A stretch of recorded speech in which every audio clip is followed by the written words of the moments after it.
warahmatullahi wabarakatuh. Ladies and gentlemen, today I will present our community service activities, entitled An Empowerment Model Based on Strengthening Capacity to Increase the Empowerment Communities Beneficiary of New Renewable Electricity in Yogyakarta.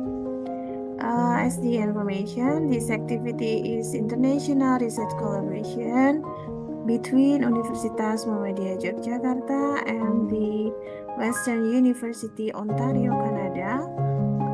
This activity is organized with head of team by myself, Dessy Rachmawatie. Introduction: energy is one of the prominent issues today. As we know that the micro hydropower plant design have been scrutinized by various groups around the world for their benefits in offering better performance than conventional fossil fuels in meeting energy need. What is the urgency of this activity? The sustainable development of micro hydropower plants is, we know that, more important. Why? Because the micro hydropower plant can also make a major contribution to achieving clean energy goals without the emission and can reducing greenhouse gas emission. This activity will be analyzes sustainable key variables of micro hydropower plant, and also in addition, this activity will also look how the interaction between these factors can have an indirect impact on the sustainability of our plant.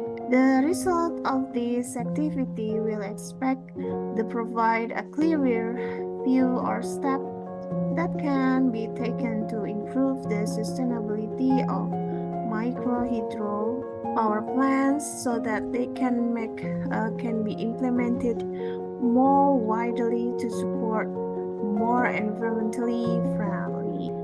This is the community service location. My activity located is in Kedungrong Hamlet.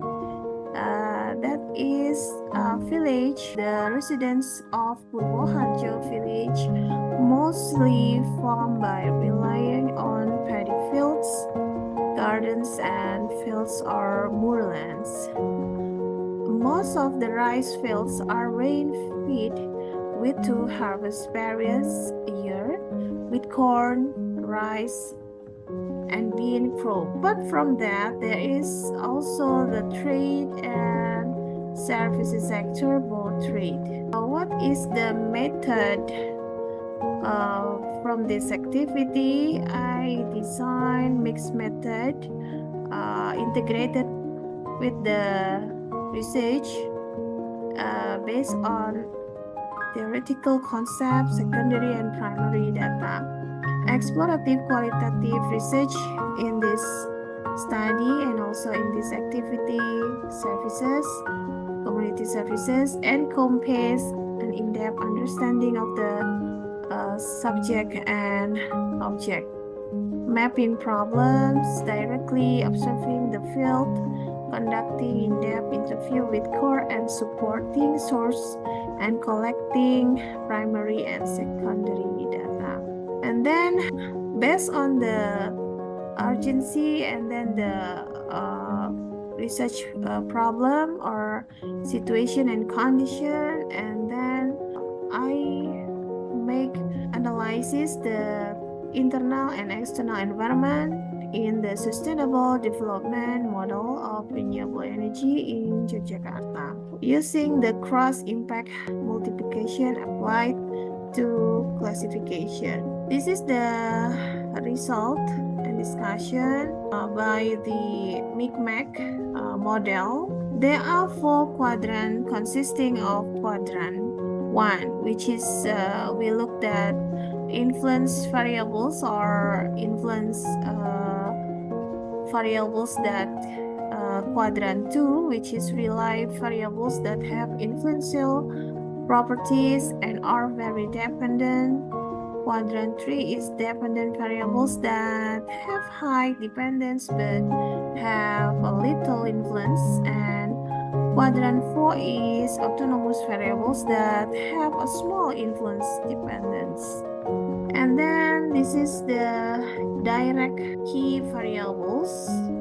There are 4 quadrants consisting quadrant 1, which is influence variables or influence variables. Quadrant 2, which is relay variables that have influential properties and are very dependent. And quadrant 3 is dependent variables that have high dependence but have a little influence. And quadrant 4 is autonomous variables that have a small influence and dependence. And this is the indirect key variables.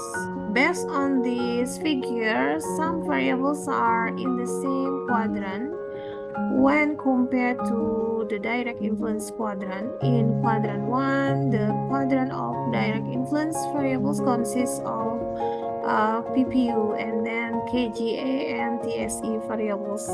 Quadrant 2 is a relay variables consisting of PPD and then KP and MME, PRZ, LBK, and PM variables. TL variables are between quadrant 1 and quadrant 2. It's mean that include as influence variables and relay variables. In quadrant 3, dependent variables that consist of KL and PCM and IKLH variables.